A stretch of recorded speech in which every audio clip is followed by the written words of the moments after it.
사랑해 주님 감사합니다. 이 시간 주님 앞에 나와 예배드립니다. 우리 예배를 받아주시옵소서. 감사합니다. 예수님의 이름으로 기도드렸습니다. 아멘. 가능하신 분들은 자리에서 일어나서 찬양하겠습니다.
주님만을 경배하리 주님만을 찬양하리 찬양받기 합당하신 존귀하신 주만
주님만을 경배하리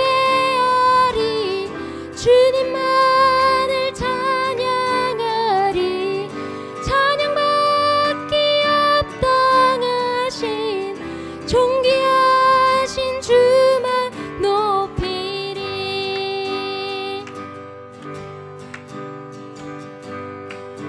예수 십자가에 흘린 피로써 그대는 씻기어 있는가? 더러운 죄 이게 하는 능력을 그대는 참이지 않은가? 예수의 보혈로 그대는 씻기어 있는가? 마음속에 여러 가지 죄악이 깨끗이 씻기어 있는가? 주 예수와 밤낮으로 늘 함께 그대는 행동을 하는가?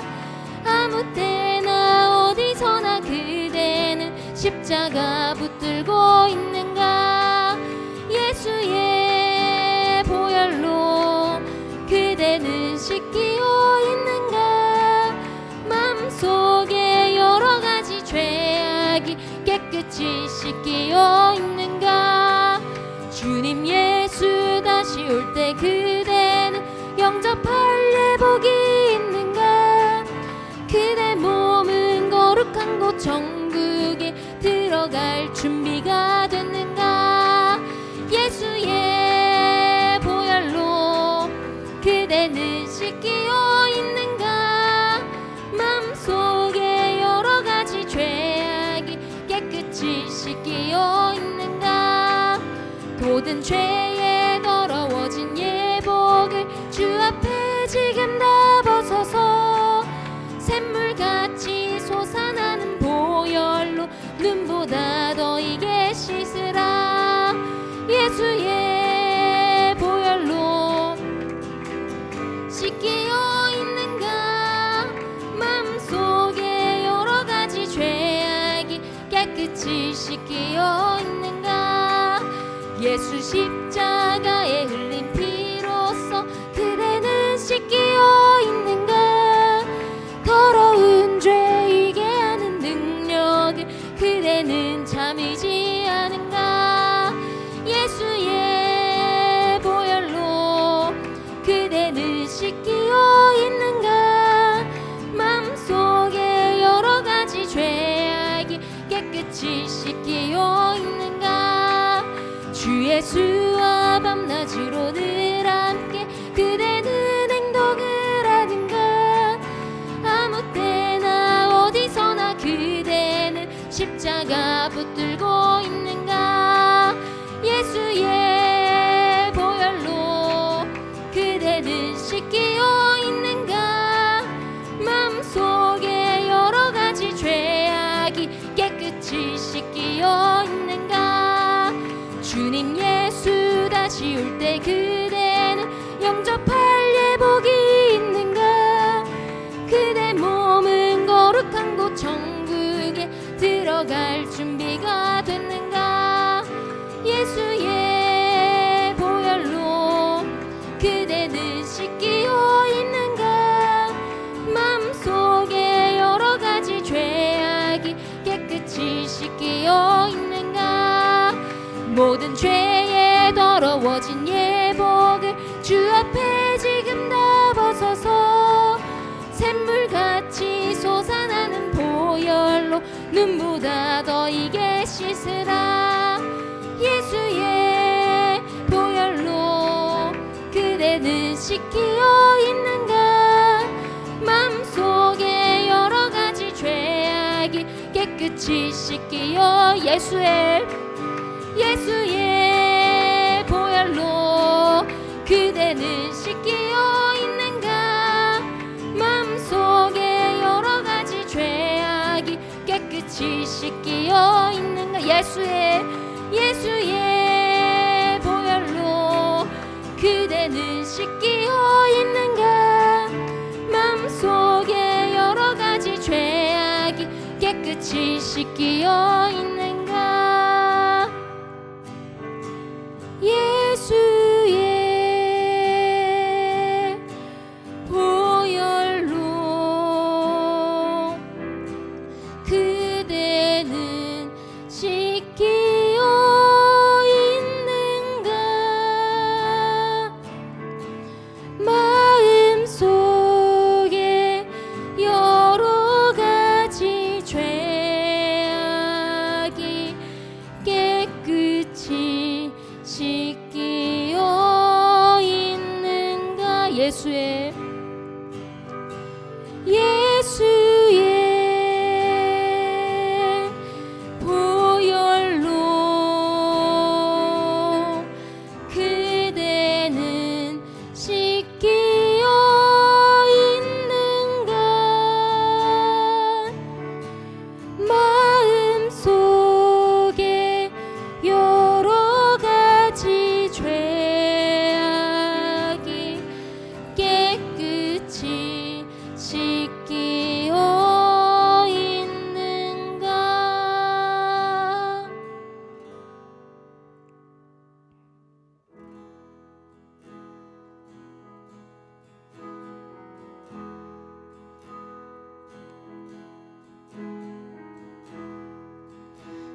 진실한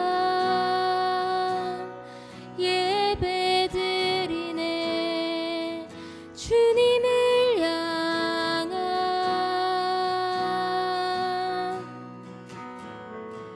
노래, 이상의 노래, 내 맘 깊은 곳에 주께서 원하신 것,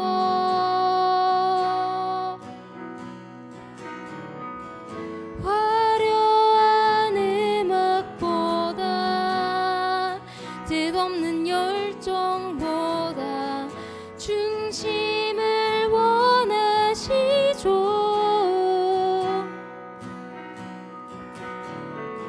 주님께 드릴 마음의 예배, 주님을 위한,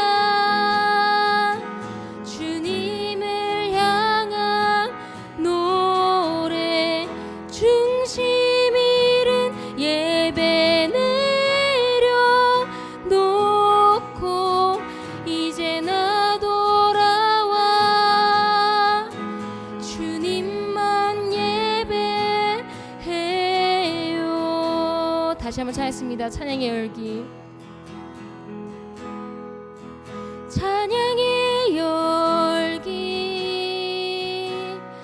모두 끝나면 주 앞에 나와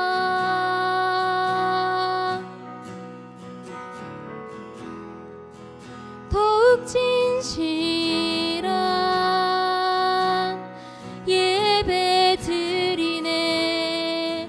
주님을 향한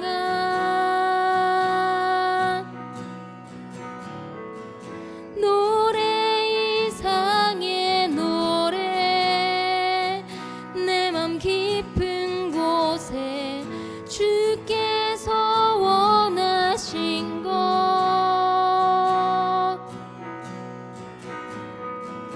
화려한 음악보다 뜻없는 열정보다 중심을 원하시죠.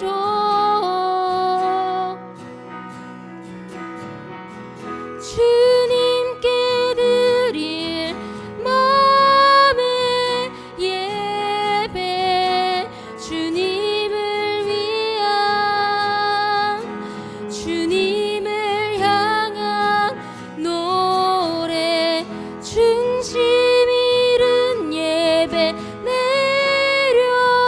내려놓고 이제 나 돌아와 주님만 예배해요. 영원하신 왕, 영원하신 왕, 표현치 못할 주님의 존귀,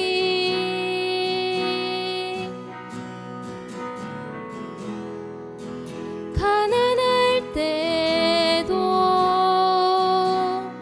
연약할 때도 주의 모든 것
주님께 드릴 마음의 예배 주님을 위한 주님을 향한 노래 중심 잃은 예배 내려놓고 이제 나 돌아와 주님만 예배 주님께 드릴 마음의 예배 주님을 위한 주님을 향한 노래 중심 잃은 예배 내려놓고 이제 나 돌아와 주님만 예배요.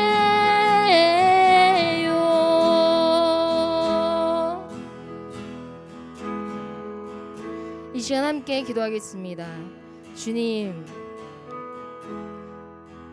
우리가 이 찬양 가사처럼 이 시간 주님께서 중심 되신 예배를 드리게 하시옵소서.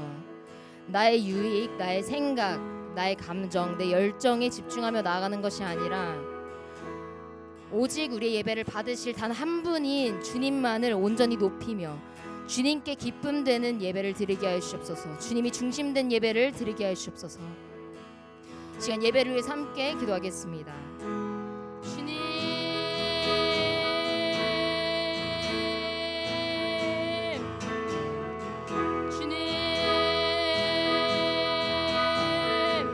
우리 예배를 받으실 분은 오직 주님뿐이십니다.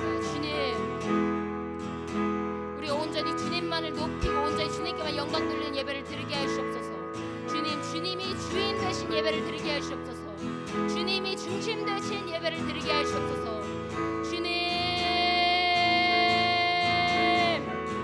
주님, 우리가 오직 주님께 예배를 드리는데 오직 주님께 기쁨이 되는데에만 집중하며 나아가게 하시옵소서. 그 다른 어떤 것은 정말 쳐다도 보지 않고 생각도 하지 않고 나아가게 하시옵소서. 오직 주님만을 구하고 오직 주님만을 갈망하는 예배를 드리게 하시옵소서. 주여, 순전한 마음으로 오직 주님께 가까이 나아가기를 소망합니다. 주님, 우리 예배를 받아주시옵소서. 주님, 오늘 우리가 드린 예배가 주님께서 기뻐 받아주신 예배가 되게 하시옵소서. 우리가 온전히 주님 한 분만을 높입니다. 주님, 우리 예배를 받아주시옵소서. 주님,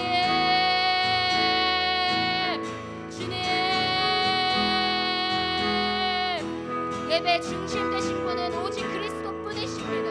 주님, 예배를 방해하는 다른 것들은 모두 떠나가게 하시옵시고 주님, 오직 주님께서 홀로 영광 받아 주시옵소서. 주님,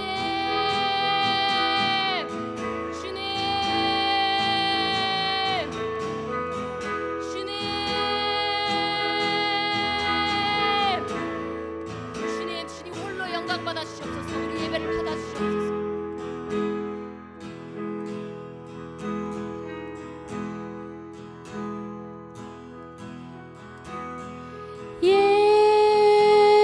예수 사랑합니다. 사랑합니다. 온 마음 다하여 오직 주님 한 분만 간절히 더 원합니다. 예수 사랑합니다. 예수 사랑합니다. 사랑합니다. 온 마음 다하여 오직 주님 한 분만 간절히 더 원합니다. 예수 사랑합니다. 예수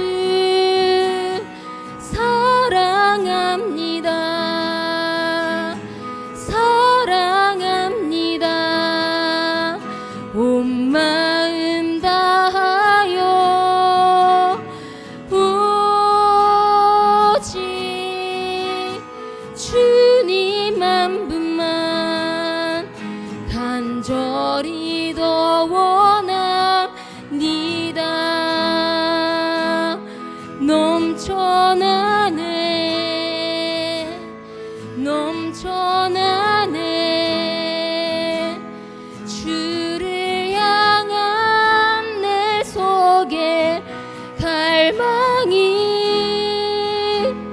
주님께로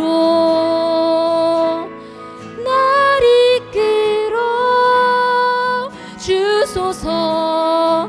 주님을 더 원합니다. 예수 사랑합니다. 예수 사랑합니다. 사랑합니다. 온 마음 다하여 오직 주님 한 분만 간절히 더 원합니다. 예수 사랑합니다. 예수 사랑합니다. 사랑합니다. 온 마음 다하여 오직 주님 한 분만 간절히 더 원합니다. 넘쳐나네 넘쳐나네 주를 향한 내 속에 갈망이 주님께로 날 이끌어 주소서.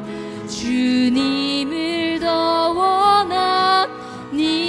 넘쳐나네 넘쳐나네 넘쳐나네 주를 향한 내 속에 갈망이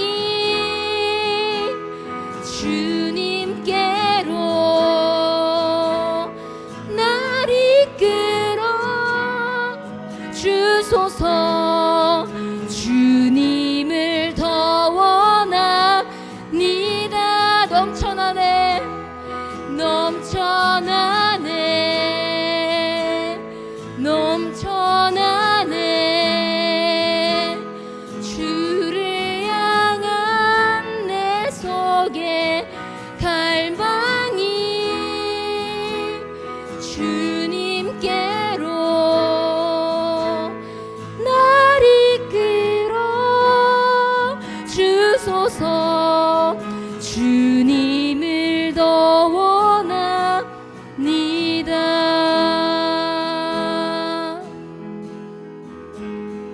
나 주님의 기쁨 되기 원하네. 내 마음을 새롭게 하소서. 새 부대가 되게 하여 주사. 주님의 빛 비추게 하소서. 나 주님의 기쁨 되기 원하네. 나 주님의 기쁨 되기 원하네. 내 마음을 새롭게 하소서. 새 부대가 되게 하여 주사. 주님의 빛 비추게 하소서. 내가 원하는 한 가지 주님의 기쁨이 되는 것. 내가 원하는 한 가지 주님의 기쁨이 되는 것. 나 주님의 기쁨 되기 원하네. 나 주님의 기쁨 되기 원하네. 아멘. 내 마음을 새롭게 하소서. 새 부대가 되게 하여 주사. 주님의 빛 비추게 하소서. 내가 원하는 한 가지, 주님의 기쁨이 되는 것. 내가 원하는 한 가지, 주님의 기쁨이 되는 것. 겸손히 내 마음 드립니다. 나의 모든 것 받으소서. 나의 맘 깨끗게 씻어주사. 주의 길로 행하게 하소서. 내가 원하는 한 가지, 주님의 기쁨이 되는 것. 내가 원하는 한 가지, 주님의 기쁨이 되는 것. 주님, 내가 원하는 한 가지, 주님의 기쁨이 되는 것. 내가 원하는 한 가지, 주님의 기쁨이 되는 것. 이것이 우리의 소망입니다. 내가 원하는 한 가지, 주님의 기쁨이 되는 것. 내가 원하는 한 가지, 주님의 기쁨이 되는 것. 내가 원하는, 내가 원하는 한 가지, 주님의 기쁨이 되는 것. 내가 원하는 한 가지, 주님의 기쁨이 되는 것. 주님, 내가 원하는 한 가지, 주님의 기쁨이 되는 것.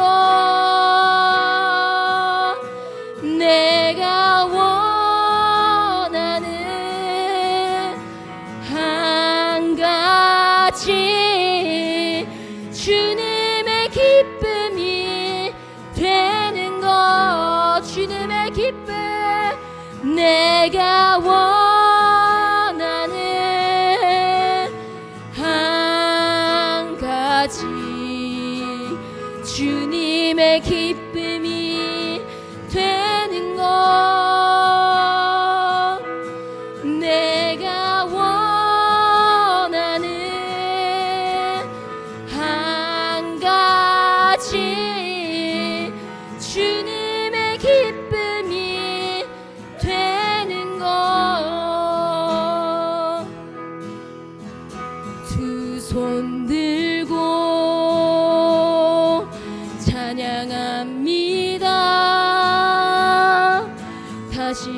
오실 왕 여호와께 오직 주만이 나를 다스리네. 두 손 들고 찬양합니다. 두 손 들고 찬양합니다. 다시 오실 왕 여호와께 오직 주만이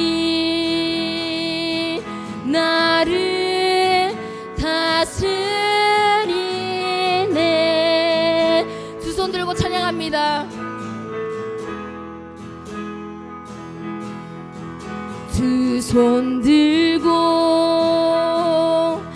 찬양합니다. 다시 오실 왕 여호와께 오직 주만이 나를 다스리네.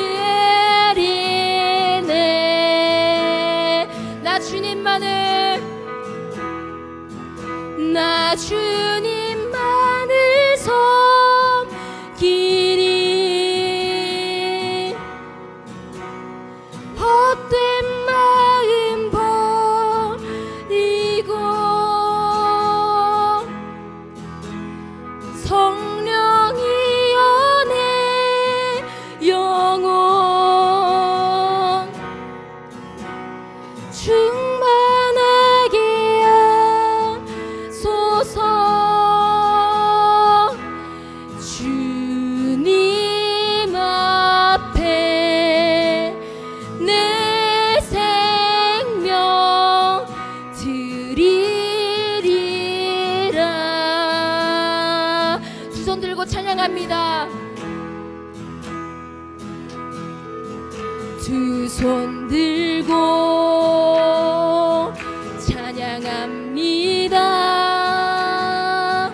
다시 오실 왕 여호와께 오직 주만이 나를 다스리네. 두 손 들고 찬양합니다. 오직 주님만이 나를 다스리십니다. 두 손 들고 찬양합니다. 다시 오실 왕 여호와께 오직 주만이 나를 다스리네.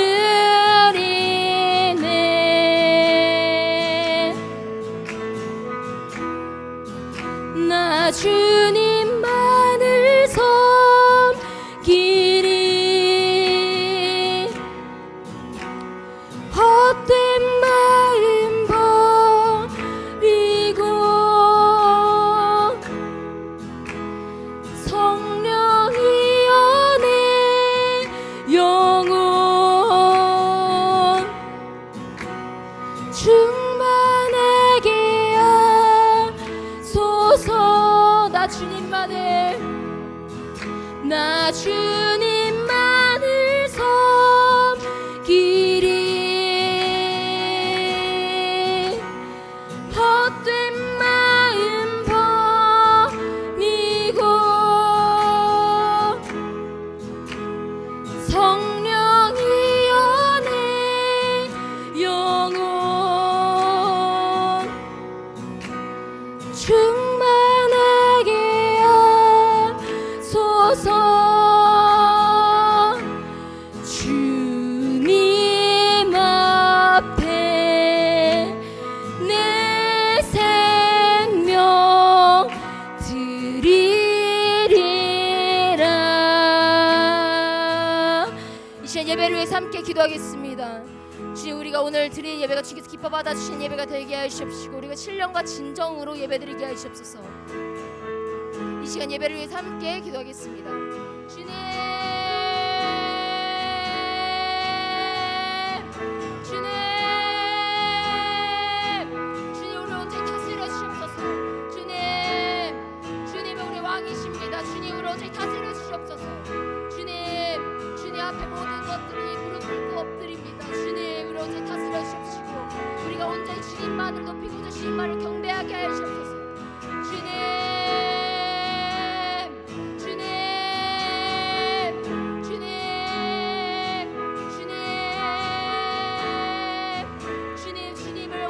갈망합니다. 주님을 구합니다. 주님 우리 예배를 받아주시옵소서. 주님 우리 예배를 받아주시옵소서. 주님, 주님, 주님 우리 온전히 다스려 주시옵소서. 주님 우리 온전히 다스려 주시옵소서. 주님,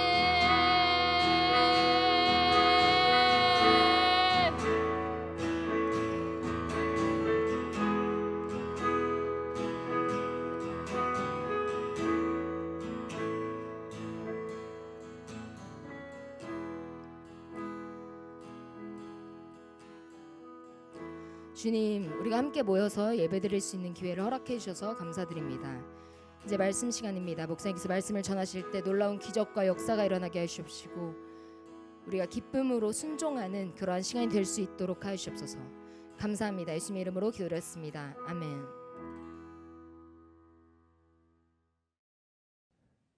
네, 오늘 우리에게 주신 말씀은 마가복음 10장 13절부터 16절 말씀입니다. 마가복음 10장 13절에 16절 말씀입니다. 함께 보겠습니다. 시작. 사람들이 예수께서 만져주심을 바라고 어린아이들을 데리고 오매 제자들이 꾸짖거늘 예수께서 보시고 노하시어 이르시되 어린아이들이 내게 오는 것을 용납하고 금하지 말라. 하나님의 나라가 이런 자의 것이니라. 내가 진실로 너희에게 이르노니 누구든지 하나님의 나라를 어린아이와 같이 받들지 않는 자는 결단코 그곳에 들어가지 못하리라 하시고 그 어린아이들을 안고 그들 위에 안수하시고 축복하시니라. 아멘. 아멘. 그리스도인들뿐만이 아니라 그 모든 사람들이 관심 있어 하는 분야가 하나 있습니다. 바로 잘 먹고 잘 사는 법이에요. 잘 먹고 잘 사는 법에 대해서 많은 사람들이 관심을 많이 가집니다. 어떻게 하면 이 세상에서 잘 먹고 어떻게 하면 이 세상에서 또 잘 살 수 있는지에 대해서 많은 이들이 궁금해합니다. 그리고 그 방법, 잘 먹고 잘 살기 위해서는 무언가가 필요하다는 것을 알고 있어요. 그게 무엇이냐면 바로 지혜입니다. 지혜는 사물의 이치를 빨리 깨닫고 사물을 정확하게 처리하는 정신적 능력이다. 이렇게 많은 사람들이 이야기를 해요. 우리가 가지고 있는 것은 한정되어 있고 또 우리가 볼 수 있는 것도 한정되어 있으니까 가진 것을 최대한 활용하기 위해서는 이치를 빨리 깨닫고 정확하게 상황을 처리하는 능력이 필요하겠죠? 그래서 많은 사람들이 지혜를 구하면서 삶을 살아갑니다. 어떻게 하면 이 땅에서 지혜롭게 살아가야 할지에 대해서 고민을 하면서 나아갑니다. 자, 오늘 말씀은 우리가 이 땅에서 가장 지혜롭게 사는 법이 무엇인지에 대해서 알 수 있는 말씀입니다. 말씀을 통해서 이 땅을 가장 지혜롭게 살아가는 방법을 알아가는 시간이 되기를 소원합니다. 자, 13절과 14절 말씀 함께 읽겠습니다. 13절과 14절입니다. 함께 읽겠습니다. 시작. 사람들이 예수께서 만져주심을 바라고 어린아이들을 데리고 오매 제자들이 꾸짖거늘 예수께서 보시고 노하시어 이르시되 어린아이들이 내게 오는 것을 용납하고 금하지 말라.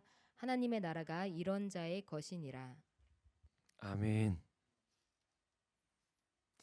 오늘 말씀을 보면요, 예수님께서 정말 화나셨어요. 그리고 제자들에게 훈계를 하십니다.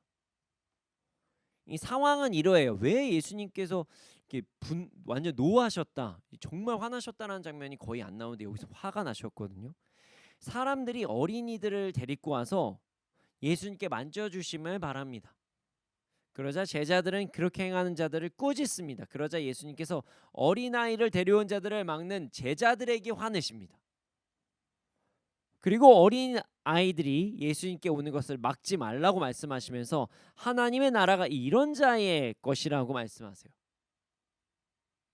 자, 오늘 말씀을 보면요, 예수님 좀 너무 과하신 거 아닌가? 이렇게까지 화내실 일인가? 성경에서 노하시다라는 부분이 거의 안 나오거든요. 생각을 해보면 제자들 입장에서는 어쩔 수 없는 선택을 한 것으로 보일 수도 있습니다. 여러분들, 우리 한번 냉정하게 한번 생각해 보죠. 어린아이들을 통제하는 게 쉬울까요?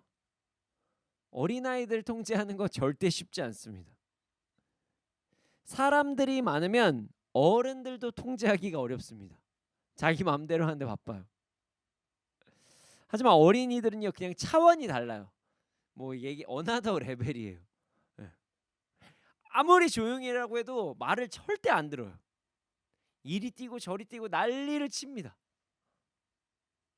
자, 지금부터 상상을 해보세요. 제자들의 인원은 한정적이에요. 자, 제자들의 인원은 한정적입니다. 지금으로 이야기를 하면 수련회, 어떤 사경회 혹은 강연 집회를 하는데 진행하는 스태프들이 한정적이라는 거예요. 그런 상황에서 정말 많은 숫자의 사람들이 막 몰려옵니다. 자, 오병이어 사건을 생각하면 사람들이 평균 얼마나 왔는지를 추측할 수가 있는데요. 보통 예수님께서 그 지역에 오시면 몇천 명은 정말 기본으로 모였어요. 자, 이런 상황에서 12명과 약간의 무리들, 어떤 그 제자들이라고 얘기했는데요. 그 성경에 보면 제자의 숫자가 대략 한 70명에서 72명 뭐 이렇게도 얘기를 하거든요. 한 70명, 많아야 100명일 거예요. 100명도 안 될 거예요. 배 타고 계속 돌아다니시는데 어떻게 그 한 배는 아니고 뭐 여러 배를 타고 돌아다녀도 70명 이상 한 번에 이제 스태프들이 이동하는 거는 쉽지 않을 것 같아요. 70명 정도, 딱 그 정도 수준이 아닐까 이런 생각합니다. 자, 70명 정도가 될까 하는 사람들이 수천 명의 사람들을 통제하는 것은 결코 쉽지 않습니다. 그리고 한번 생각해 보세요. 지금은요, 제가 이렇게 음향 시스템이 잘 되어 있기 때문에 작게 얘기해도 소리가 다 들리잖아요, 스피커로. 근데 그 당시엔 그렇지 않아요. 예수님의 말씀을 바르게 전달하는 것도, 예수님께서 말씀을 바르게 전달하시는 것도 쉽지가 않아요. 예수님 말씀이 뭐라고 저기서 하면 뭐라고 하셨어? 막 그러면 이어서 무슨 에코처럼 들릴 수밖에 없는 그런 상황에서 예수님의 말씀을 들을 수도 있어요. 자, 그런 상황에서 사람들이 어린이들을 데리고 와서 예수님께 만져주심을 바랬다. 이것은 제자들 입장에서 어찌 보면 좀 곤란할 수도 있는 상황이었던 거예요. 그래서 스텝 입장에서 정리를 한 겁니다. 꾸짖으면서 이렇게 얘기했죠. 아, 여보시오, 좀 당신들 생각을 좀 해보십시오. 이 지금 사람이 몇 명인데 당신들 너무 이기적인 거 아니에요? 당신의 아이들 막 그 뭐 좀 한번 기도 받으려고 하는데 지금 여기 아픈 사람들이 투성인데 너무한 거 아닙니까? 라고 이야기했을 수도 있죠. 그런데 말이죠, 사실 예수님께서 예수님께 자신의 자녀들을 데려온다는 것 문화 자체는 사실 유대인들 문화에게 매우 익숙한 문화이기는 해요. 어린이들이 랍비에게 축복을 받는 것은 당시 유대 문화에서 매우 복되고 귀한 시간으로 여겨졌습니다. 그래서 랍비에게 찾아오면 랍비가 꼭 안아줘서 이 아이를 축복해주고, 너는 하나님의 자녀로서 네가 하나님 백성이라는 거 잊지 마라면서 기도를 해주는 것이 유대인들의 문화였어요.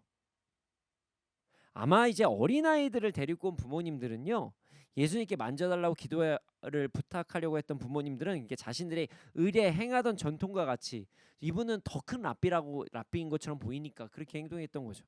이게 또 무조건적으로 잘못한 행동은 아니지만 스태프들 입장에서 보면 이게 좀 너무한 거 아닌가 이런 생각이 들 수도 있는 상황은 맞아요. 어른들도 말씀을 듣기 힘든 상황에서 수많은 사람들이 모여서 예수님께 집중하기도 어려웠던 상황에서 애까지 데려왔다. 와, 이거 너무한 거 아니야? 뭐 이런 생각을 했던 거죠, 제자들은. 그래서 제자들은 어린이들 데리고 온 자들을 꾸짖기 시작합니다. 하지만 여기서 반전이 일어납니다. 예수님께서 이 장면을 보시고 노하십니다. 진짜 화나세요. 어린아이를 내게로 데려오는 것을 막지 마라 라고 말씀하세요. 그리고 나서 추가적으로 말씀하십니다. 하나님의 나라가 이런 자의 것이다 라고 말씀하십니다. 이렇게까지 화내실 일일까요? 라는 생각을 여러분 안 해보셨나요? 예수님 이렇게까지 화내실 일인가? 그냥 가르쳐 주시면 되는데 굳이 화까지 내시지? 이런 생각 안 해보셨나요? 여러분 여기는 사실 비밀이 숨겨져 있어요. 이 비밀은요, 마가복음 9장 33절 37절을 보면 알 수 있어요. 자, 마가복음 9장 33절 37절을 보면요, 어떤 내용이 나오냐면 예수님께서 제자들의 토론을 중재하시면서 가르치시는 장면이 나와요. 이 토론의 주제는 이러합니다. 누가 더 큰 자인가? 이게 토론의 주제였어요. 그래서 예수님께서 말씀하십니다. 첫째가 되고자 하는 자는 가장 나중된 자가 되어서 섬기는 삶을 살아야 된다. 그게 가장 높은 자리다 라고 말씀하세요. 그리고 나서 정말 중요한 말씀하십니다. 어린이 하나를 데려다가 제자들 가운데 딱 세우신 다음에 그 아이를 꼭 껴안으시면서 축복해 주세요. 그리고 말씀하세요. 누구든지 내 이름으로 이런 어린이들 가운데 하나를 영접하면 그 사람은 예수님을 영접하는 것 같고 나를 영접하는 것 같고, 누구든지 나를 영접하는 자들은 하나님을 영접하는 것과 같다. 이렇게 말씀하십니다. 이렇게 가르쳐 주셨어요. 작은 자, 어린이들을 가볍게 생각하지 않고 어린이들도 예수님을 영접하는 것 같이 영접을 해줘야 된다. 대우해줘야 된다. 이렇게까지 말씀하셨어요. 당시에 어린이들의 인권은 매우 좋지 않은 상황이었어요. 예수님께서는요, 누군가를 대우할 때 그 자를 통해서 무언가를 얻을 수 있을 것 같은 사람에게만 뭔가를 존귀하게 대하는 것이 아니라 아무것도 받을 수 없는 것 같은 세상에서 세상 사람들이 가볍게 여기는 자들도 존귀하게 대하는 것이 하나님의 사랑이며, 그런 행동을 할 때 하나님께서 기뻐하신다. 이렇게 말씀하셨던 거예요. 제자들은 예수님의 이런 가르침을 받았습니다. 어린아이들에게 어떻게 해야 되는지에 대한 가르침을 예수님께 받았던 거예요.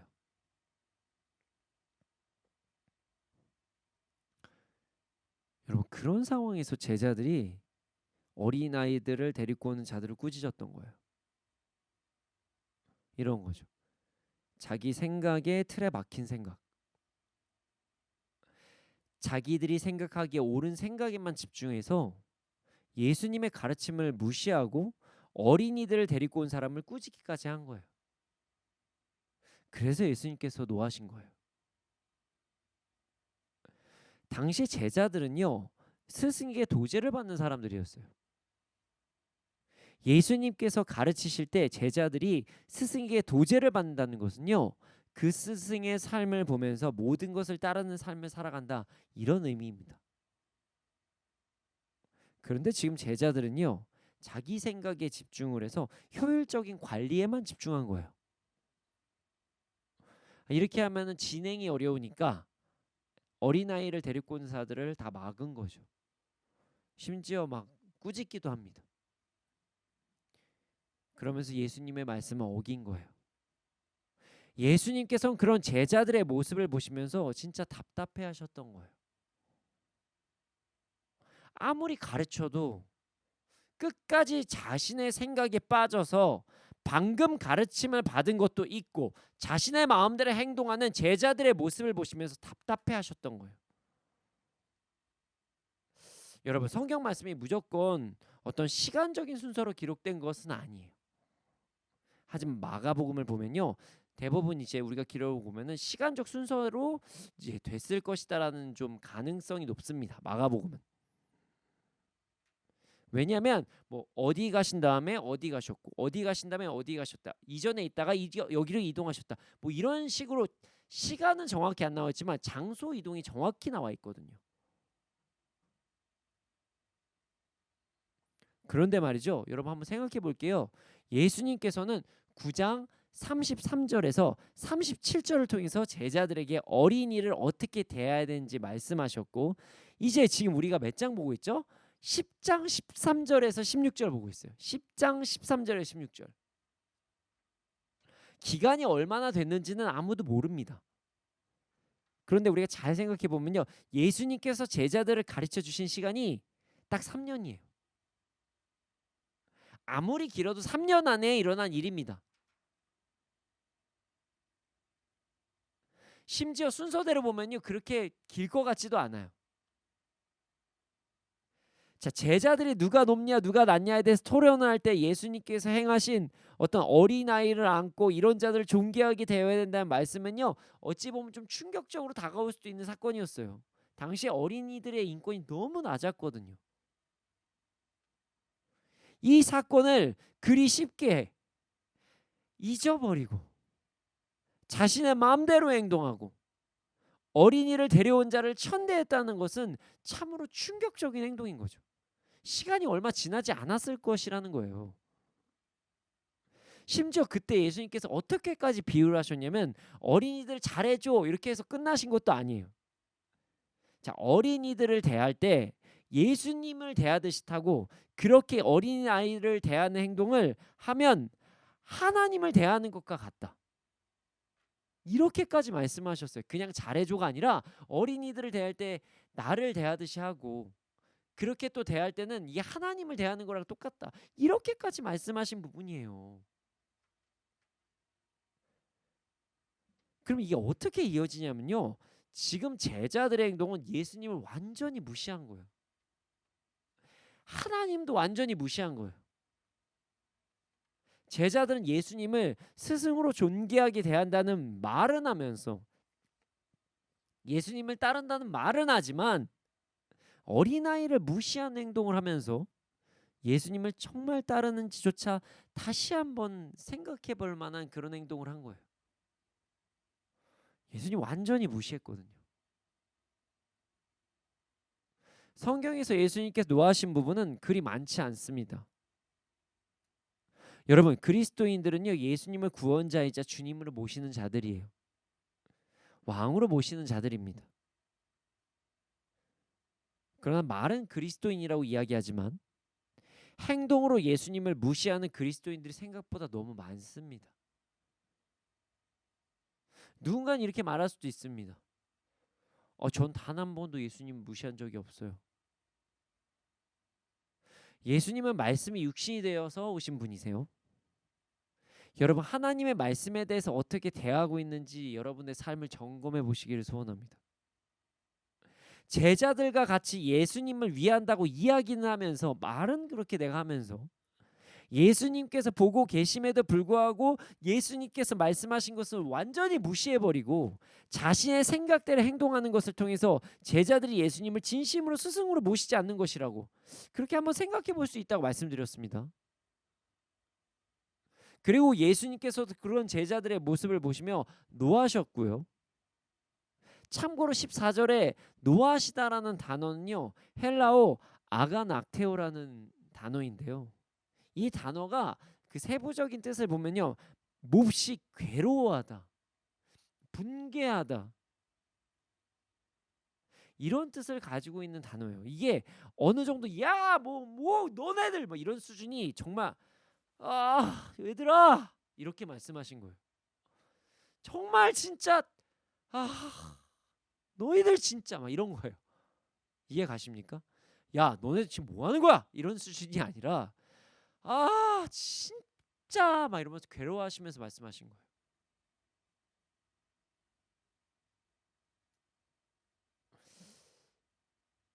여러분, 우리는 하나님의 말씀 어떻게 대하고 있나요? 여러분들, 그리고 저는 예수님을 어떻게 대하고 있나요? 많은 그리스도인들이 성경 말씀이 옳다는 것은 맞지만, 인정하지만 지키기는 어렵다고 이야기를 하면서 그들의 마음에 성령님이 계심에도 불구하고 자신이 그리스도인이라고 말을 하면서도 예수님 완전히 무시하고 자신의 마음대로 살아가는 모습을 볼 때가 많습니다. 여러분, 예수님께서 이렇게 가슴 아파하세요. 아 하시면서 가슴 아파하세요. 그렇게 노하십니다. 그냥 너네 그러면 안 되지 수준이 아닌 거예요. 괴로워하세요. 예수님께서 몹시 괴로워하신다는 사실을 잊지 마시기를 소원합니다. 말씀을 절대로 가볍게 생각해서는 안 됩니다. 그냥 뭐 회개하면 되지 뭐가 아니라는 거예요. 그건 그리스도인들의 바른 자세가 아닙니다. 예수님이 그렇게 괴로워하시는데요, 여러분. 우리 모두 하나님의 말씀을 온전히 받아들이고 순종하기에 힘씀으로써 더 이상 예수님을 노하시게 하는 행동, 정말 괴로워하시는 행동을 하지 않기를 소원합니다. 예수님께서 이렇게 노하시며 어린이들을 예수님께 오는 것을 막지 말라고 하십니다. 그리고 하나님의 나라는 이런 사람 될 것이라고 말씀하세요. 어찌 보면 제자 입장에서는 좀 매우 당황스러웠을 거예요. 막 진짜 너네들 막 이렇게 말씀하시는 걸 보면 처음엔 제자들이 이해가 안 될 수도 있어요. 저 정도까지 해야 돼? 우리 예수님 저 정도까지는 좀 오바 아니야? 지금 우리도 지금 열심히 지금 스텝으로서 열심히 일하고 있는데 사람들 앞에서 이렇게까지 하실 일인가 이게? 진짜 기분 나쁜데? 우리가 예수님 밑에서 지금 있고 사람들 좀 다 있는데 이렇게 개인적으로 얘기하지 지금 뭐 하시는 거지? 이런 생각을 할 수도 있었던 거예요. 심지어 사람들도 예수님 왜 저래? 저분 도대체 왜 그러시는 거야? 아주 좀 고결한 랍비라고 했는데 자기 감정 통제도 안 하고 애 하나 그렇게 하는 거 뭐 하시는 거야 지금? 사람들도 그렇게 생각할 수도 있었던 거예요. 예수님께서는요 제자들이 이런 생각을 하실 줄 아셨던 것 같아요. 그래서 바로 말씀하십니다. 어떤 말씀하시냐면 하나님의 나라는 이런 사람들의 것이라고 말씀하십니다. 제자들은 정말 당황했을 것 같아요. 많은 사람들 앞에서 훈계를 받아서 나름 예수 저 정도까지 화내시는 거 조금 좀 오바 아니신가? 뭐 이런 생각을 할 수도 있고 한데 그 타이밍에 바로 천국이 어린아이와 같은 자들의 것입니다 라고 말씀하시는 것을 보면서 이거 잠깐만 이거 뭐가 진짜 크게 잘못했나 본데 이렇게 생각을 하는 거죠. 예수님께서는요 제자들과 주위 사람들에게 천국이 어린아이와 같은 자들의 것이라고 하신 그 이유에 대해서 바로 설명을 해주세요. 자 15절에서 16절 말씀을 함께 읽어보겠습니다. 15절에서 16절입니다. 함께 읽겠습니다. 시작. 내가 진실로 너희에게 이르노니 누구든지 하나님의 나라를 어린아이와 같이 받들지 않는 자는 결단코 그곳에 들어가지 못하리라 하시고 그 어린아이들을 안고 그들 위에 안수하시고 축복하시니라. 아멘. 누구든지 어린아이와 같이 하나님의 나라를 받아들이지 않는 사람은 거기에 들어가지 못할 것이라고 말씀하십니다. 그리고 예수님께서 어린이들을 껴안으시고 그들에게 손을 얹어서 축복해 주십니다. 참으로 위대하신 말씀과 행동입니다. 자, 천국에 들어가려면 어린아이와 같이 천국을 받아들여야 갈 수 있다. 이렇게 말씀하신 거 무슨 의미일까요? 이런 말씀이에요. 천국을 단순하게 받아들이고 완전히 받아들이고 천국만을 바라봐야 된다. 이 말씀을 하신 거예요. 그 혹시 어린아이들을 가르쳐 보신 경험이 있으신 분들 그리고 어린아이의 학부모로서 한번 아이들을 이제 어린 시절 아이를 좀 키워보신 분들 어린 아이를 키워보신 분들은 제가 지금부터 드리는 그 이야기에 대해서 충분히 맞다라고 생각하실 수 있을 거예요. 자, 교통안전 지도를 할 때 부모들이 자녀에게 이런 행동을 절대로 해서는 안 된다고 이야기를 합니다. 자, 뭐냐면 어떤 행동이냐면 부모가 횡단보도의 반대편에 있을 때 아이를 절대 불러서는 안 된다. 이유는요. 부모가 아이를 부르면 아이는 그냥 뜁니다. 그냥 뛰어요. 차가 오던 신호가 어떻게 됐든 엄마 아빠 보면 그냥 뛰어요. 엄마 그리고 그냥 뛰어요. 그래서 사고가 정말 많이 납니다. 그래서 자녀들에게 사전에 횡단보도에 있을 때 찾길을 건널 때는 아이를 부르는 것이 아니라 부모가 가서 아이를 데리고 와야 된다 이렇게 얘기를 해요.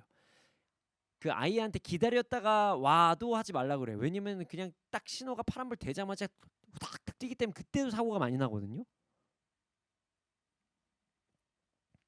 애들은 하나만 봅니다. 부모님만 봐요. 자신의 믿고 의지하는 보호자만 봅니다. 보호자가 저쪽 반대편에 있으면 진짜 거기만 봐요. 그리고 그 보호자가 시키는 행동 그대로 합니다. 이게 옳은지 그른지 구분하지 않습니다. 그냥 잘못했다면 그냥 잘못한 거고요. 잘한 거면 잘한 거예요. 엄마 아빠가 그렇게 얘기하면 어렸을 땐 그냥 그게 맞아요. 이게 자신에게 좋은 것인지 불리한 것인지 생각하지 않습니다. 옳은 건지 그른지도 구분하지도 않아요. 나중에 그냥 부모님께서 시키시면 그냥 하는 게 어린애예요. 나중에 자신이 어떤 경험이 생기면 그때부터 아이들이 자신의 주장을 내세우곤 합니다. 그래서 어린이들을 교육시킬 때는 정말 바르게 교육을 시켜야 된다 이런 이야기를 해요.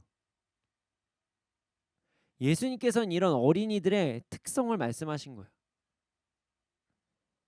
다른 것을 재고 따지며 예수님을 바라보는 것이 아니라 예수님만 그냥 바라보고 그냥 나아가는 삶. 천국이 그렇다고 하면 그냥 천국 믿고 하나님께서 말씀하시면 그 말씀 그냥 따르는 삶. 그게 진짜 믿음이라고 말씀하신 거예요. 그런데 말이죠. 어린이들이 왜 어른들의 이야기를 그냥 듣는 것일까요? 바로 믿음 때문에 그렇습니다. 어른들이 그렇다고 하니까 그냥 믿는 거예요. 예수님께서는 그런 믿음을 말씀하신 거예요. 예수님의 말씀에 온전히 따르는 자, 예수님의 말씀을 온전히 믿는 자들이 천국에 들어갈 것이라고 말씀하십니다. 그리고 나서 예수님께서는 어린이들을 껴안으시고 그들에게 손을 얹어서 축복하십니다. 여러분, 천국은요 어린아이와 같은 믿음을 가진 자가 갈 수 있습니다. 말씀을 온전히 진리라고 받아들이고 예수님을 나의 구원자로 받아들이고 예수님을 나의 왕으로 받아들이며 이 땅에서 살아가는 자들이 갈 수 있는 곳이 천국이에요. 제가 이렇게 얘기하면 누군가는 저에게 이런 말씀하실 수도 있어요. 목사님, 뭔가를 안 하면 구원 못 받는 것처럼 말씀하시면 이거 안 되지 않아요? 이렇게 질문하실 수도 있어요. 구원은 믿음으로 이루는 것이지 행함으로 이루는 것은 아니잖아요. 라고 질문하실 수도 있어요. 맞습니다. 구원은 믿음으로 이루는 것입니다. 그런데 말이죠. 저는 그런 말씀을 하시는 분들에게 이렇게 반문을 한번 해보고 싶어요. 그럼 여러분은 무엇을 믿으십니까? 여러분들이 믿고 계시는 게 무엇입니까? 여러분이 예수님을 믿는다고 하시는데 예수님을 정말 믿으십니까? 정말 예수님을 믿는다면 어떻게 행동해야 될까요? 이렇게 말입니다. 그래서 행함이 없는 믿음이 죽은 믿음이라고 말씀하신 거예요. 믿음이 있다고 하지만 죽은 믿음이다. 행함으로 구원을 받는 것은 절대로 아닙니다. 뭘 했다 아니다로 구원이 결정되지는 않아요. 그러나 행함이 뒷받침되지 않으면 그 사람의 믿음에 대해서 의심을 한번 해볼 수 있다는 거예요. 정말 예수님을 믿는다면, 말씀이 정말 진리라고 생각을 하신다면 예수님을 왜 구원자로 받아들이는 삶을 살지 않냐는 거예요. 예수님의 말씀을 온전히 왜 믿지 못하냐는 거예요. 말씀이 진리라고 정말 믿는다면 당장 나에게 조금 불이익이 있더라도 말씀을 그냥 따르는 것이 진리가 아니냐고 저는 묻고 싶다는 거예요.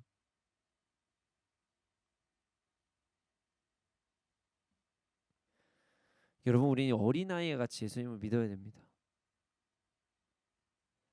그냥 예수님을 믿자는 거예요. 그냥 믿자는 거예요.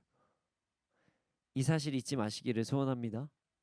그런데 말이죠, 여기 이 말씀에 아주 재미있는 당시의 상황을 알 수 있는 부분이 숨겨져 있어요. 여러분, 이런 생각 안 해보셨나요? 왜 예수님께서는 딱 이 타이밍에 천국이 어린아이와 같은 믿음을 가진 자들의 것이라 이렇게 말씀하셨을까요? 바로 제자들과 사람들의 생각을 아셨기 때문입니다. 자, 방금 제가 이전에 뭐라고 말씀드렸죠? 제자들이나 어떤 예수님께 가까이 하려는 사람들은 예수님께서 이렇게 분노하시는 것에 대해서 처음엔 이해를 못했을 거예요. 이렇게 이렇게까지 분노하셔야만 하나? 어린이들이 예수님께 가까이 가려고 할 때 얼마나 큰 혼란이 찾아올지 모두 다 예상하기 때문이에요. 한 명, 두 명 받아주기 시작하면은 사람들 힘드니까요. 순서가 너무 어려워질 수도 있으니까요. 그런 상황을 예상하고 제자들이 지혜롭게 아이들이 오는 것을 막았다고 제자들과 어린아이를 데려오지 않는 사람들은 이렇게 생각을 했을 거예요. 그리고 어떤 이들은 어린아이를 데려온 것 자체가 좀 이기적인 거 아니야라는 생각까지도 있을 수 있었을 거예요. 지금 아프고 뭐 이런 사람이 많은데 그냥 뭐 축복 좀 받는 거 정도는 그냥 동네 랍비한테 받지. 지금 여기 아픈 사람이 여기 세베렸는데 저기 아우 저 너무한 거 아니야? 뭐 이런 생각을 할 수도 있다는 거예요. 저 옆에 저 여자 귀신 들렸고 저 남자 지금 못 걷고 있고 그런데 지금 애들 데리고 와가지고 지금 뭐 하는 거야? 이런 생각이 들 수도 있다는 거예요. 예수님께서는 이런 상황을 아셨던 것입니다. 예수님께서 어린이들을 존귀하게 대해라 말씀을 하셨음에도 불구하고 그 말씀을 무시한 제자들, 그리고 끝까지 자신이 생각하는 것이 옳은 것이 아니냐고 생각할 어떤 제자들이나 아니면 그 생각에 동조하는 사람들이 정말 많이 있을 것이라고 이미 생각하시고 아셨던 거예요. 자신이 생각하고 있는 옳고 그름, 효율성이라는 논리에 빠진 사람들과 예수님의 말씀을 골라서 듣고 자신들에게 이득이 될 만한 것만 취해서 받아들이려고 하는 사람들에게 일침을 가하신 거예요. 제발 그대로 믿어라. 제발 골라 먹지 말고, 이게 무슨 아이스크림도 아니고 제발 그냥 다 먹어라. 이야기를 하면 제발 그대로 좀 믿어라. 자신에게 유리할 것만 받아들이지 말고 모든 말씀을 좀 그대로 좀 받아들여라. 듣고 싶은 것만 들으려고 좀 하지 말고, 그래야 정말 그리스도인으로 살 수 있다. 이렇게 말씀하신 거예요. 그래서 노하신 후에 그리스도인의 자격까지 말씀하신 거예요. 참 지혜로우신 예수님이시죠. 제자들이 자신들의 생각과 그 생각을 동조하는 다수의 사람들의 생각이 합쳐져서 자기들만의 어떤 믿음이 생기기 전에, 분란이 생기기 전에 분열의 틈을 탁 막으시고 천국부터 말씀하신 거예요. 그 생각의 어떤 틈을 막으신 거예요. 우리 예수님은 진짜 지혜로우세요. 저 이 장면을 보고 야, 이 타이밍에 이렇게 바로 딱 말씀하시는 예수님은 이 분열을 막으시는 분이시다. 정말 우리 예수님은 지혜로우신 분이다. 이 타이밍에 이렇게 바로 말씀하시는 게 얼마나 지혜로우신 말씀이신지 진짜 놀랐습니다. 사람들은요, 다수가 되면 진리라고 생각하는 어떤 그런 경향이 있어요. 너도 이렇게 생각하지, 너도 이렇게 생각하지. 그러면서 막 동의를 받아요, 사람들한테. 그러면서 그게 진리라고 착각을 합니다. 그리고 막 우기기 시작해요. 그런 인간의 연약함을 아시고 제자들과 제자들의 행동에 동참하고자 하는, 그래서 분열이 생길 수도 있는 상황을 원천으로 봉쇄해 버리신 거예요. 와, 저는 이 장면에서 진짜 소름 끼쳤거든요. 와, 여기에서 천국을 바로 말씀하시다니. 우리 예수님의 지혜는 참으로 놀랍습니다. 여러분, 우리도 잊지 말아야 됩니다. 나의 생각이 다수의 생각과 일치되는 순간이 찾아오면 우리는 그 생각이 옳다고 믿는 거짓 믿음의 유혹에 빠질 수가 있습니다. 여러분, 예수님의 말씀을 듣기 위해 모인 사람들 중에서 어린이들을 데리고 온 사람이 많겠습니까? 아니면 그냥 어른들만 온 사람이 많겠습니까? 아마 어른들만 온 사람이 훨씬 많았겠죠? 뭐 교육열과 자신의 자녀들이 축복받게 하고자 하는 사람들도 많았겠지만, 수많은 인파를 뚫고 예수님께 오는 것이 그리 쉽지 않기 때문에 아마 어른들만 오는 숫자가 훨씬 더 많았을 거예요.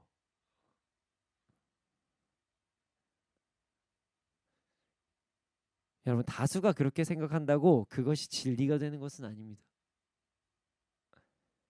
날이 갈수록 그리스도인들의 수는 줄어들고 있습니다. 심지어 그리스도인임에도 말씀을 진리라는 것을 알면서도 다수의 논리를 이야기하면서 어쩔 수 없다고 이야기하면서 세상의 유혹을 쉽게 받아들이는 자들도 점점 많아지고 있습니다. 나만 이거 너무 돌아가나? 나만 너무 유난 떠나라는 생각도 많이 하고 있어요, 사람들이. 여러분, 그런 상황에서 우리는 진리를 따라야 됩니다. 말씀을 따르는 삶을 살아야 합니다. 그것이 그리스도인의 삶임을 잊지 말아야 합니다. 예수님께서도 사전에 막으시려고 하신 다수의 논리의 위험성, 다수 군중의 믿음의 위험성을 심각하게 생각하시고 그 타이밍에 천국을 바로 말씀하신 거예요. 저는 진짜 정말 이 예수님의 지혜에 깜짝 놀랐거든요. 우리 모두 언제나 어느 때나 어린아이와 같이 언제나 하나님의 말씀을 온전히 믿고 나아가는 삶을 살아가기를 소원합니다. 어떤 군중 심리에 자극이 돼서는 안 돼요. 이게 말씀의 근거에서 옳은지 그른지를 점검해 봐야 돼요.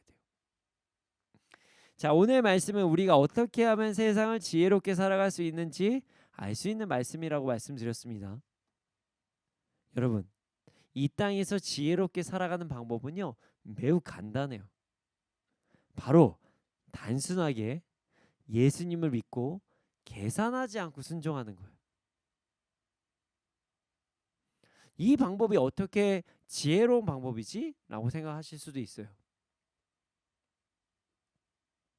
이런 말씀을 하시면서 말이죠. 눈앞에 어려움이 당장 있고 현실에서 내가 포기해야 할 것이 있는데 말씀을 따라 살아가는 것이 어떻게 가장 지혜로운 삶이지?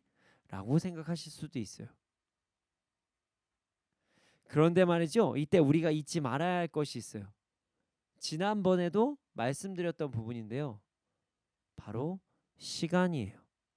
시간. 많은 사람들이 어떤 결정을 한 다음 기회비용에 집중하는 삶을 살아갑니다. 자, 이게 왜 기회비용에 집중하냐, 이게 무슨 말이냐면요. 자, 기회비용은 그냥 비용인데 기회비용에 너무 집중한다는 거예요. 자, 기회비용이 뭐냐면 쉽게 이야기하면 내가 지금 선택하는 것으로 인해 포기해야 하는 가장 큰 비용이 기회비용이에요. 예를 들어서 뭐 내가 막 100만 원이 있는데 80만 원짜리 뭘 사면은 나머지 20만 원밖에 안 남잖아요. 그러면 이제 사지 못한 그동안 사고 싶었던 것 중에서 가장 사고 싶었던 것, 그게 기회비용이 되는 것입니다. 기회비용은 그냥 기회비용일 뿐입니다. 기회비용은 쉽게 이야기하면 그냥 내가 지금 선택하는 것으로 인해서 포기해야 하는 가장 큰 비용이 기회비용이에요. 다시 말씀드리지만 여러분, 기회비용은 그냥 기회비용입니다. 이 말이 진짜 중요한 이야기거든요. 정말 잊지 마셔야 돼요. 자, 내가 어떤 선택을 하기 위해서 무언가를 포기했다고 가정을 해봅시다. 그리고 그 포기한 것에 집중하며 삶을 살아가잖아요. 그것만큼 미련한 행동이 없어요. 그러니까 내가 그것을 포기함으로 인해 얻은 것을 생각하면서 살아야 내 삶을 행복하게 살 수 있거든요.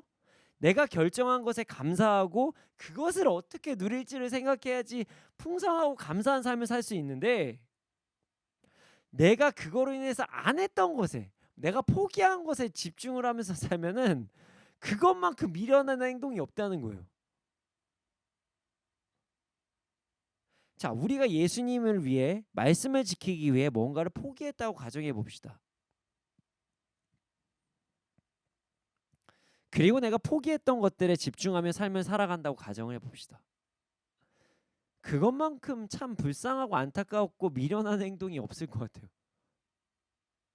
자, 지금 내가 선택한 것으로 인해서 온전히 누리는 것, 그게 가장 지혜로운 행동 아닌가요? 우리는 가장 가치 있는 선택을 하고 그 선택을 어떻게 하면 더 풍성히 누리면서 살아갈지에만 집중하면서 살아가는 것이 좋다는 거예요. 제일 이제 우스갯소리로 얘기하는 게 그거잖아요. 물건 다 사놓고 결제하고 환불도 안 했는데 가격 떨어지는 거 보면서 가슴 아파하는 사람들. 그게 가장 미련하다고 얘기를 하잖아요. 지금 그거를 잘 사용할 생각을 해야 되는데 그거 얼마에 살 수 있었다, 뭐 할 수 있었다. 이게 세상 가장 미련한 행동이라고 사람들이 이야기를 하잖아요.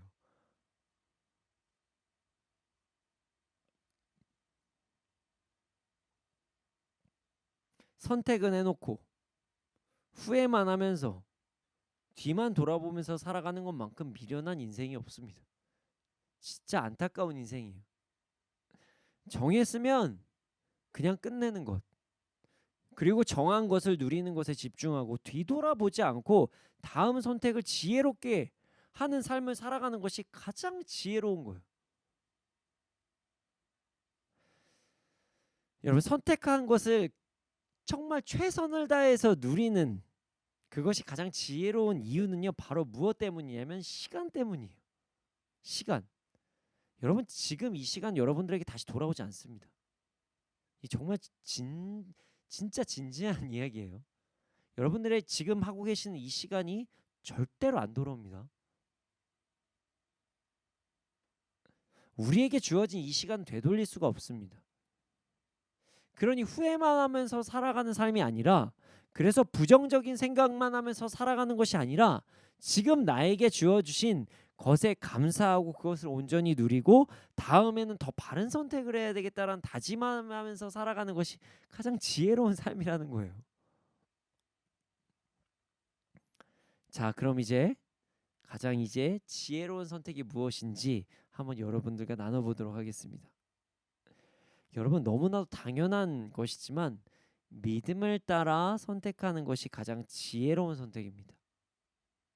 말씀을 믿는 믿음을 따라 선택하는 것이 가장 지혜로운 선택이에요. 자, 오늘 본문 15절과 16절을 보면요, 어린이와 같이 하나님 나라를 받아들이지 않는 사람은 거기에 들어가지 못할 것이다, 이렇게 말씀하셨어요. 그리고 예수님께서는 어린이들을 껴안으시고 그들에게 손을 얹어서 축복해 주셨습니다.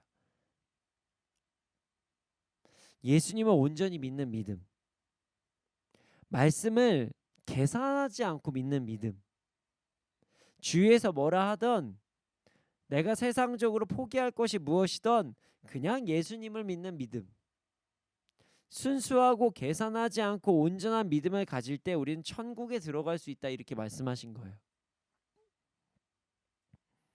여러분, 이 땅의 삶은 유한하지만 천국은 무한합니다. 무한해요. 그리고 그 천국에 들어가는 방법이 온전한 믿음이라고 지금 말씀하신 거예요. 계산하지 않는 믿음이라는 거예요. 사람들 군중 심리에 자극이 되는 것이 아닌 예수님만을 온전히 바라보는 것이라고 말씀하신 거예요. 그럼 어떠한 선택을 해야 될까요? 당연히 천국이겠죠. 예수님을 바라보는 것이겠죠. 말씀에 온전히 순종하는 것이겠죠. 그게 가장 지혜로운 선택이겠죠. 이렇게 이야기를 하면 어떤 분들은 이렇게 착각을 하시는 분들이 계세요. 목사님, 오케이, 알겠습니다. 천국 무한한 삶, 네, 좋죠. 그러면은 이런 말씀인가요? 천국 가기 전까지는 그냥 너무 힘든 삶만 살고 그냥 가라고, 이럴 말씀이십니까? 진짜 그래도 좀 너무 힘들 때가 있잖아요, 라고 질문하시는 분들이 계실 수도 있어요. 그리고 그 비용이 내 삶에선 결코 작은 비용이 아니라고 말씀하시는 분들도 계세요. 그래서 예수님께서 어린이들을 꼭 껴안고 손을 얹어서 바로 축복하신 거예요. 이게 정말 중요한 명장면입니다. 천국만 가는 것이 아닙니다. 여러분, 한번 생각해 보세요. 우리가 성경을 너무 딱 대충 읽고 앞에 뒤에 내용을 안 생각하고 그냥 그 부분만 읽고 그냥 넘어갈 때가 있는데요. 자, 예수님께서 손을 얹으시고 축복하셨을 때 어떤 일들이 일어났죠? 바로 그냥 그래, 천국 간다, 너는 이제 천국에 가는 거야, 이 땅에서 고생하고 그냥 살다가 그냥 와, 이러시는 건가요? 예수님께서 손을 얹으시면 천국 직행, 너 그리고 이제 올 때까지 네 혼자 잘 살아, 이러시는 게 아니잖아요. 예수님께서는요 가르치시고 병을 고치시고 풍성하게 음식도 마련해 주셨어요. 예수님께 손을 대실 때 어떤 일이 일어나는지를 우리가 생각해 보자는 거예요. 예수님께 손을 대셨을 때 질병이 떠나갑니다. 예수님께서 손을 대셨을 때 마음의 치유가 일어나요. 예수님께 손을 대셨을 때 귀신 들린 자들이 자유함을 얻게 됩니다. 예수님께 손을 대시자 음식이 풍성해져요. 오병이어의 기적 일어났잖아요. 예수님께서 말씀만 하셨는데도 불구하고 이렇게 풍랑을 안아주신 것도 아니거든요. 근데 풍랑이 잠잠해요. 그래서 예수님께서 안아주신 것으로 증명해 주신 거예요. 천국만 얘기하시는 것 같은데 예수님 그 좀 어떻게 너무 힘들지 않아요? 그래서 어린아이를 꼭 껴안아 주시면서 기도해 주신 거예요. 너 얘들아 내가 기도했을 때 어떤 일이 일어났는지 절대 잊지 마라. 나는 이 천국에 간다는 아이들을 지금 안고 있다. 손을 얹고 있다. 이 장면을 보여주신 거예요. 이게 놀라운 장면이에요. 성경은 알면 알수록 이게 정말 위대한 장면이거든요. 이 말씀은 죽고 나서만 천국을 말씀하신 게 아니라 이 땅에서도 천국을 누리면서 살았다는 거예요. 물론 그들의 삶에서 포기한 것이 있을 수도 있어요. 하지만 그 모든 것은요 기회 비용이었던 것뿐인 거예요. 그래도 내가 선택한 것보단 작아요. 내가 선택한 것보단 작은 거라니까요. 그들은 모두 가장 풍성하고 가장 복되고 가장 축복받은 삶을 살았습니다. 어린아이들은 그렇게 살았다는 거예요. 여러분 우리 이 사실을 잊지 않는 우리가 되기를 소원합니다. 제가 결론을 내릴 때 항상 여러분 이제 이렇게 사십시오라고 결론을 합니다. 근데 오늘 말씀의 결론은 좀 특별하게 질문으로 여러분들에게 결론을 한번 내고자 합니다. 여러분 어떤 선택을 하시겠습니까? 이제 어떤 선택을 하시겠습니까? 더 이상 계산하지 않고 뒤돌아보지 않고 이제 진짜 선택하십시오. 뭐가 좋은지는 충분히 말씀드렸습니다.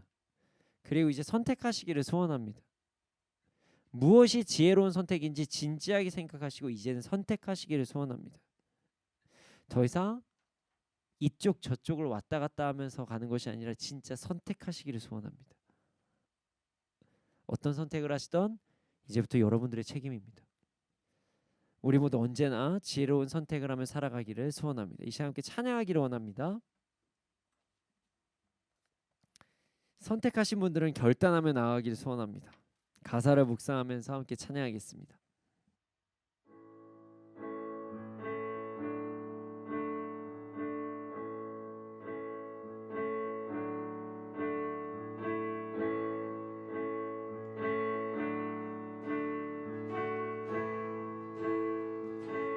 주님 뜻대로 살기로 했네. 주님 뜻대로 살기로 했네. 주님 뜻대로 살기로 했네. 뒤돌아서지 않겠네. 이 세상 사람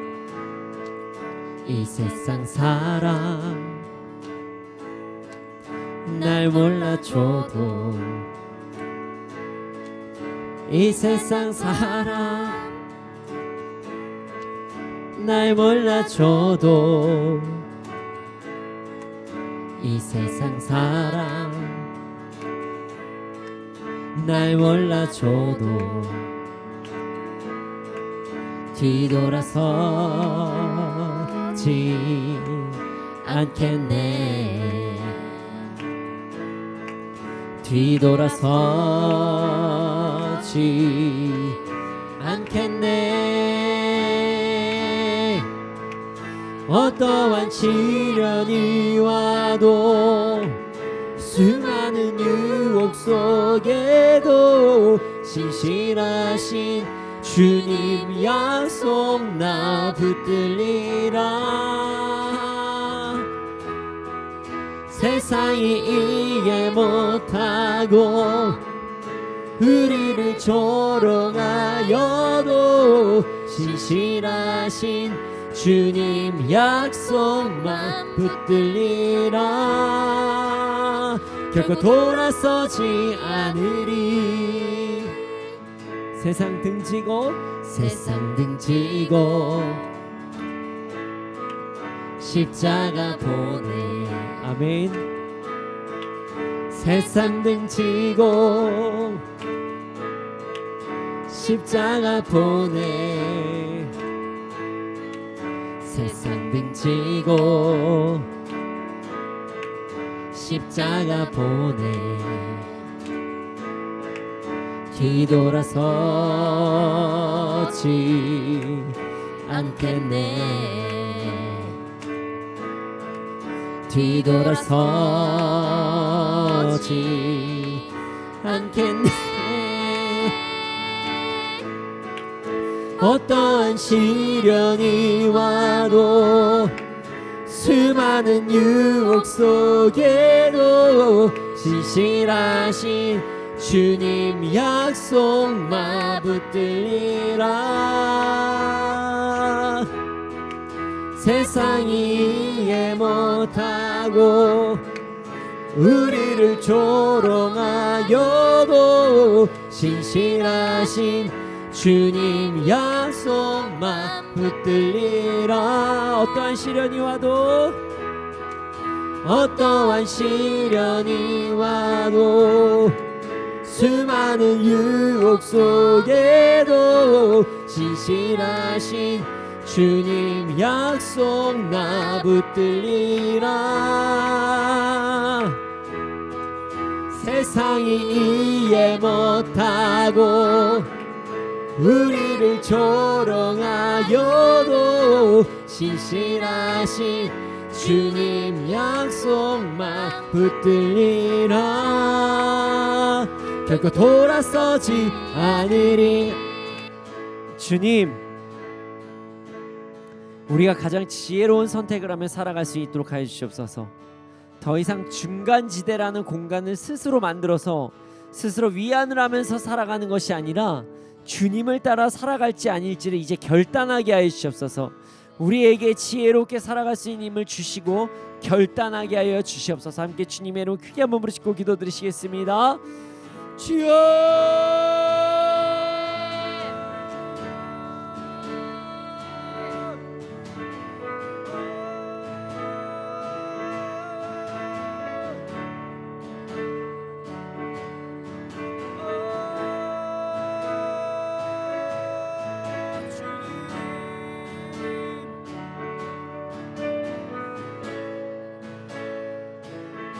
가장 지혜로운 선택을 하게 하소서.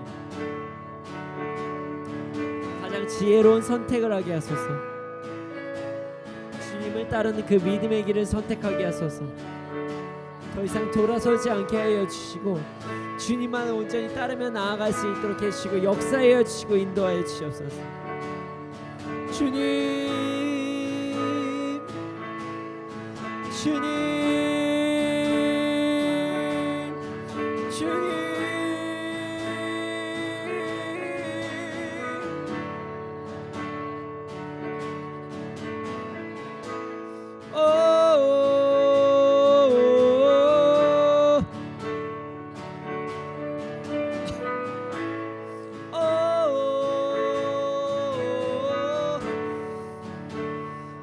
아버지,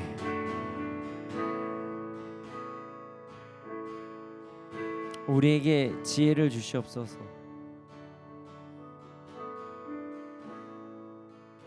우리가 진리를 온전히 믿음으로 받아들이게 하여 주시옵소서. 하나님의 말씀이 진리라는 사실을 온전히 받아들이게 하여 주시옵소서. 그리고 그렇게 선택하게 하여 주시옵소서. 우리는 연약하여서 현재 내가 보고 있는 것들, 느끼고 있는 것들을 기준으로만 생각할 때가 너무나도 많습니다. 아버지 말씀을 기준으로 우리가 선택하게 해주시고 역사해 주시옵소서. 우리에게 힘을 주시옵소서. 그리고 그렇게 결단하고 나아가는 자들에게 그것을 잊지 않고 평생을 살아갈 수 있도록 새 힘 주시옵소서. 감사합니다. 그렇게 될 줄로 믿습니다. 이 모든 말씀 예수님의 이름으로 기도드렸습니다. 아멘. 지금 드려진 예물이 있습니다. 예물이 쓰여진 곳곳마다 30배, 60배, 100배 열매가 일어나게 해주시옵소서.